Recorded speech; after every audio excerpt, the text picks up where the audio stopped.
আমি Rabiul Islam international export import সলিউশনের পক্ষ থেকে সকল দর্শক বন্ধুদের জানাই স্বাগত। আমি এক্সপোর্টার ইম্পোর্টার এবং international export import business consultant. আপনারা সকলেই খেলেছেন লুডো খেলা। এই লুডোতে যেমন একটি পেজ থাকে লুডোর পেজ এবং অপর একটি পেজ থাকে সাপ সিঁড়ি খেলার পেজ। এই সাপ সিঁড়ি আপনারা সকলেই দেখেছেন, সকলেই চিনেন। এই সাপ সিঁড়ির যে পেজ, এই সাপ সিঁড়িতে দেখতে পাবেন একদিকে যেমন আপনাকে উপরে তোলার জন্য সিঁড়ি রয়েছে, ঠিক সেই রকম আপনাকে নিচে নামাবার জন্য কালকেউটি সাপও রয়েছে। এই যে সাপ সিঁড়ি দেখতে পাচ্ছেন, এই সাপ সিঁড়িতে যেমন আপনাকে উপরে ওঠাবার জন্য একদিকে সিঁড়ি রয়েছেন, ঠিক সেই রকমই একদিকে আপনাকে নিচে নামাবার জন্য মানুষরূপী কালকেউটে সাপ রয়েছেন। এই যে কালকেউটে সাপ, মানুষরূপী সাপ, এই সাপ আপনার এলাকাতেও দেখতে পাবেন। আপনার প্রতিবেশী হচ্ছে আপনার মানুষরূপী কালকেউটে সাপ। এই মানুষরূপী কালকেউটে সাপ থেকে আপনারা সাবধানে থাকবেন। আপনারা যখন উপরে উঠতে চাইবেন, উপরে উঠে যাবেন, সেই উপর থেকে কিভাবে আপনাকে আবার নিচে নামাতে হয় সেটা আপনার কারা করবে জানেন? আপনার প্রতিবেশী, আপনার রিলেটিভ। আপনি সিঁড়ি দিয়ে উপরে উঠবেন আর আপনার মানুষরূপী আপনার প্রতিবেশী কালকেউটে সাপ তারা আপনাদের নিচে নামাবার চেষ্টা করবে। আপনি যখন ব্যবসা করতে চাইবেন এক্সপোর্ট ইম্পোর্টের, তখন আপনাকে সাবধানে করতে হবে, কারো কথায় কর্ণপাত করা যাবে না। কালকেউটে সাপ দেখবেন আপনাকে নিচে নামাবার চেষ্টা করবে, যেমন আমাকেও করে থাকে। আমি যখন সিঁড়ি দিয়ে একটার পর একটা সিঁড়ি দিয়ে উপরে উঠতে থাকি, তখন কিছু কালকেউটে সাপ আমাকেও নিচে নামাবার চেষ্টা করে। আপনার মাইন্ডসেটকে ঠিক রেখে, আপনার মাইন্ডসেটকে সচেতন রেখে আপনাকে একটার পর একটা সিঁড়ি ট্রাভেল করে উপরে উঠতেই হবে। এক্সপোর্ট ইম্পোর্টের যে ট্রেন্ডিং প্রোডাক্ট, তার মধ্যে খাদ্য, বস্ত্র, বাসস্থান নিয়ে আলোচনা চলছে। এই খাদ্য, বস্ত্র, বাসস্থান সব থেকে ট্রেন্ডিং প্রোডাক্ট। আজকে বাসস্থান নিয়ে আলোচনা করা হবে। খাদ্য, বস্ত্র নিয়ে তো আলোচনা হচ্ছে রেগুলার, আজকে আলোচনা হবে বাসস্থান নিয়ে। বাসস্থানকে এক্সপোর্ট করে দিন। এই বাসস্থানের মধ্যে কোন ধরনের প্রোডাক্ট রয়েছে সেইগুলো নিয়ে আলোচনা করা হবে। আপনি প্রথমে আপনার বাড়িটা ভালো করে ঘুরে দেখুন। ঘরের মধ্যে আপনি কোন ধরনের প্রোডাক্ট আপনার বাড়িতে, আপনার ঘরে ইউজ করেছেন। আপনার বাড়ি তৈরি করতে গিয়ে কোন ধরনের প্রোডাক্ট লেগেছে, কোন ধরনের মেটেরিয়ালস দিয়ে আপনার বাড়িটা তৈরি হয়েছে। আপনার যে বেডরুম, আপনার যে লিভিং রুম, আপনার কোন রুমে কোন ধরনের মালপত্র রেখেছেন সেগুলো দেখুন। এইগুলোই তো এক্সপোর্ট হচ্ছে দর্শক, এইগুলোই তো এক্সপোর্ট হচ্ছে। আপনার বাড়িতে যেগুলো আপনি ঘর সাজাবার জন্য, আপনার বাড়ি তৈরি করার জন্য যে মেটেরিয়ালস ইউজ করেছেন, এইগুলোই তো এক্সপোর্ট হচ্ছে দর্শক। এখানে অনেকে আমাকে প্রশ্ন করেন, আমি কি এক্সপোর্ট করব?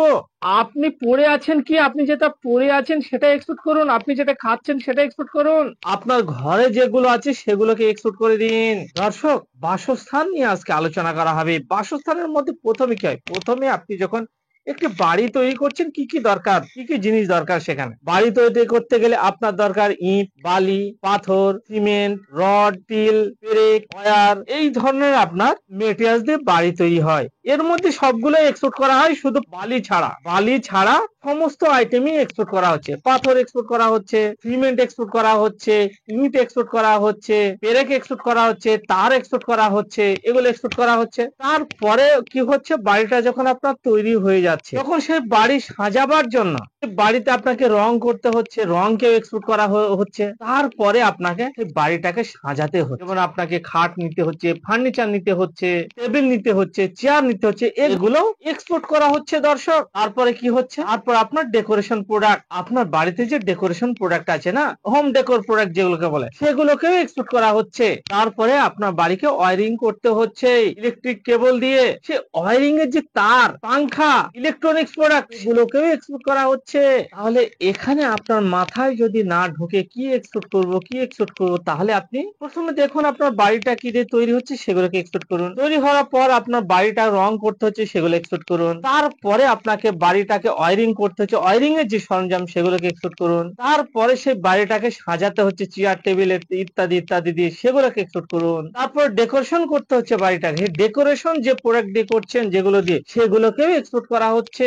এরপরেও কি বলবেন আপনি কি এক্সপোর্ট করবেন, কি এক্সপোর্ট করবেন? এরপরে এক্সপোর্ট নিয়ে কোনো প্রশ্নই থাকে না। পৃথিবীর 100+ কান্ট্রিতে বাসস্থানকে এক্সপোর্ট করে দিন। পৃথিবীর 100+ কান্ট্রিতে আপনার বাসস্থানকে এক্সপোর্ট করে দিন। এবার অনেকের মনে প্রশ্ন জাগবে যে আমি যে বাসস্থানকে এক্সপোর্ট করব, এই দেশেও কি এই ধরনের প্রোডাক্ট হয় না? অবশ্যই হয়। এক একটি দেশে এক এক ধরনের কোয়ালিটির প্রোডাক্ট হয়ে থাকে। ফর এক্সাম্পল, যেমন আমি আপনাদের একটা জল দিয়ে বোঝাচ্ছি। সামান্য জল, পৃথিবীর 3 ভাগ জল, 1 ভাগ স্থল। জল যখন পৃথিবীতে সর্বপ্রথম কোন কোম্পানি তৈরি করে, সে কোম্পানি হচ্ছে বিসলেরি কোম্পানি। এই বিসলেরি কোম্পানি যখন সে জলকে লঞ্চ করে আজ থেকে 100 বছর আগে, তখন সেই বিসলেরি কোম্পানি যখন জলকে লঞ্চ করে, তখন তাকে অনেকে গোবর মারতেন, রাস্তা দিয়ে যেতেন, তাকে থুতু দিতেন, থুতু বলতেন তো জল কে খাবে, পানি কে খাবে? তোর পৃথিবীর 3 ভাগ জল, 1 ভাগ স্থল, পানি কে পয়সা দিয়ে কিনে খাবে?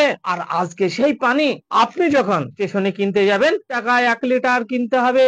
আপনি যখন সেই 20 টাকার 1 লিটার জলকে যখন আপনি এয়ারপোর্টে কিনতে যাবেন, 100 টাকা পার লিটারে আপনাকে পেমেন্ট করতে হবে। তারপরেও কিছু ইন্ডিয়ার ক্রিকেট প্লেয়ার, ফুটবল প্লেয়ার, নেতা মন্ত্রী, ফিল্ম স্টার, বলিউড, তারা ইম্পোর্টের জল খাচ্ছে, ইম্পোর্টের পানি খাচ্ছে। 1 লিটার জল 400 টাকা দিয়ে কিনে খাচ্ছে। বিদেশ থেকে জল আনিয়ে খাচ্ছে, 1 লিটার জলের দাম 400 টাকা। তাহলে আপনারা বলুন তো, যখন জল প্যাকেজিং জল যখন মার্কেটে সেল করতে প্রথম শুরু করা হয়, তাকে অনেকে হাসি ঠাট্টা করতো, গালাগালি করতো যে তো জলকে কিনে খাবে। আর সেই জলই এখন 400 টাকা পার লিটার মানুষ কিনে খাচ্ছে, 100 টাকা পার লিটার মানুষ কিনে খায় এয়ারপোর্টে। তাহলে এখানে প্রোডাক্ট বিক্রি খুবই সহজ। আপনি আপনার নামে একটু ব্র্যান্ডিং করুন, ব্র্যান্ডিং করে প্রোডাক্টকে হাই ডিমান্ডে, হাই প্রফিট মার্জিনে সেল করুন। ঠিক সেই রকমই এক একটি কান্ট্রিতে এক এক ধরনের এক এক কোয়ালিটির প্রোডাক্ট চলে। আমাদের কলকাতায় বিভিন্ন ধরনের শপিং মল আছে। সেই শপিং মলে গেলে দেখবেন, আপনারা একটু স্ট্যান্ডার্ড টাইপের যেসব শপিং মল আছে সেইগুলোতে গেলে দেখবেন কোনো প্রোডাক্ট আসছে বাংলাদেশ থেকে, কোনো প্রোডাক্ট আসছে চায়না থেকে, কোনো প্রোডাক্ট আমেরিকা থেকে, কোন প্রোডাক্ট অস্ট্রেলিয়া থেকে। পৃথিবীর বিভিন্ন কান্ট্রি থেকে বিভিন্ন ধরনের প্রোডাক্ট ইম্পোর্ট করে সেল করা হচ্ছে। মানে এক একটি কান্ট্রির যে প্রোডাক্টের কোয়ালিটি এক এক ধরনের হয়ে থাকে। সেই জন্য এখানে টেনশনের কিছু না, আপনার প্রোডাক্ট সারা পৃথিবী জুড়ে সেল হবে। পৃথিবীর 100টা কান্ট্রিতে আপনারা বাড়ি তৈরির সরঞ্জামকে এক্সপোর্ট করতে পারবেন। যেমন ধরুন ওয়ালপেপার, অনেকে বাড়ি তৈরিতে ওয়ালপেপার ইউজ করে। ওয়ালপেপার ইন্ডিয়াতেও তৈরি হচ্ছে, তারপরেও চায়না থেকে ইম্পোর্ট করা হচ্ছে, ইতালি থেকে ইম্পোর্ট করা হচ্ছে, অস্ট্রেলিয়া থেকে ইম্পোর্ট করা হচ্ছে, আবার ইন্ডিয়া থেকে এক্সপোর্ট করা হচ্ছে। এই দেশের মালের কোয়ালিটি এক এক ধরনের। যেমন ধরুন চাল, ইন্ডিয়ার বাইরে থেকেও চালকে সামান্য পরিমাণে ইম্পোর্ট করা হলেও ইন্ডিয়া থেকে চায়নাতেও ভাঙা চালকে এক্সপোর্ট করা হয়। চায়নাতেও তো চাল উৎপাদনে পৃথিবীর মধ্যে সেকেন্ড পজিশন আছে। সেকেন্ড বলছি, ইন্ডিয়ার প্রায় সমান সমান চাল উৎপাদনে চায়না। তারপরেও কেন ইন্ডিয়া থেকে চায়নাতে ভাঙা চাল যাচ্ছে? চাইনিজরা কেন ইন্ডিয়া থেকে ইম্পোর্ট করছে? চায়না তো চাল উৎপাদনে ইন্ডিয়ার প্রায় সমান সমান। দর্শক, এক একটি দেশের মালের কোয়ালিটি এক এক ধরনের হয়ে থাকে। যেমন ইলেকট্রনিক্স প্রোডাক্ট চায়না থেকে প্রচুর ইম্পোর্ট করা হয় ইন্ডিয়াতে, তারপরেও ইন্ডিয়া থেকে আবার চায়নাতে এক্সপোর্ট করা হচ্ছে। কেন হচ্ছে? যেমন লুমিনাস ইনভার্টার ইন্ডিয়া থেকে চায়নাতে প্রচুর পরিমাণে এক্সপোর্ট করা হচ্ছে। এক একটি দেশের মালের কোয়ালিটি এক এক ধরনের হয়ে থাকে। কেমিক্যাল চায়না থেকে ইম্পোর্ট করা হচ্ছে, আবার ইন্ডিয়া থেকে চায়নাতে এক্সপোর্ট করা হচ্ছে। কেমিক্যাল কেন করা হচ্ছে? চায়নার কেমিক্যালের কোয়ালিটি আলাদা, ইন্ডিয়ান কেমিক্যালের কোয়ালিটি আলাদা। আরে এক্সপোর্ট ইম্পোর্টের ব্যবসা হচ্ছে একটি দেশের সঙ্গে আরেকটি দেশের ব্যবসা। মানে এক কথায় এক একটি দেশের মালের যে কোয়ালিটি এক এক ধরনের হয়ে থাকে, সেই জন্য তো এক্সপোর্ট ইম্পোর্টের ব্যবসাটা হয়ে থাকে। যেমন পটেটো যদি আপনারা ভাবেন, আপনারা বলবেন যে পটেটো তো বাংলাদেশে, ইন্ডিয়া থেকে বাংলাদেশে পটেটো যায়, কিন্তু বাংলাদেশের পটেটো আবার অল ওয়ার্ল্ড এক্সপোর্ট করা হয়। বাংলাদেশের যে লাল আলু, সে আলু তো অল ওয়ার্ল্ডে চলে। দর্শক, কারণ ওই বাংলাদেশের আলুর কোয়ালিটি আলাদা, ইন্ডিয়ার আলুর কোয়ালিটি আলাদা, চায়নার আলুর কোয়ালিটি আলাদা। এক একটি দেশের প্রোডাক্টের এক এক ধরনের কোয়ালিটি হয়ে থাকে, এক এক ধরনের টেস্ট হয়ে থাকে, স্বাদ হয়ে থাকে। সেই জন্য তো এক্সপোর্ট হয়ে থাকে। যেমন অনিয়ন চায়নাতেও হয়ে থাকে, ইন্ডিয়াতেও হয়ে থাকে, ইজিপ্টেও হয়ে থাকে, তুর্কিতেও হয়ে থাকে, ইরানেও হয়ে থাকে। তারা তো এক্সপোর্ট করে, কিন্তু ওর যে স্বাদ, টেস্ট এক একটা কান্ট্রির এক এক ধরনের টেস্ট হয়ে থাকে। সেই জন্য যে যেটা পছন্দ করে, যার মুখে যে স্বাদ পছন্দ হয়ে যায়, ফুট করে যায় স্বাদ, সেই স্বাদকে সে উপভোগ করতে থাকে। সেই জন্য এক্সপোর্ট ইম্পোর্টের ব্যবসা হয়ে থাকে। তাছাড়াও এক একটি দেশে এক একটা ধরনের প্রোডাক্ট উৎপাদন হয়ে থাকে। যেটা আমেরিকায় হয়ে থাকে সেটা অস্ট্রেলিয়াতে হয় না, যেটা অস্ট্রেলিয়া হয়ে থাকে সেটা আমেরিকায় হয় না, যেটা ইন্ডিয়ায় হয়ে থাকে সেটা কানাডায় হয় না, যেটা কানাডায় হয়ে থাকে সেটা ইন্ডিয়ায় হয় না। আপনারা যখন এক্সপোর্ট ইম্পোর্টের ডাটা সার্চ করে দেখবেন ইন্ডিয়া থেকে যেমন অস্ট্রেলিয়াতে এক্সপোর্ট হচ্ছে, অস্ট্রেলিয়া থেকে আবার ইন্ডিয়াতে ইম্পোর্ট করা হচ্ছে। ইন্ডিয়া থেকে যেমন আমেরিকাতে এক্সপোর্ট করা হচ্ছে, আমেরিকা আবার ইন্ডিয়াকে এক্সপোর্ট করছে।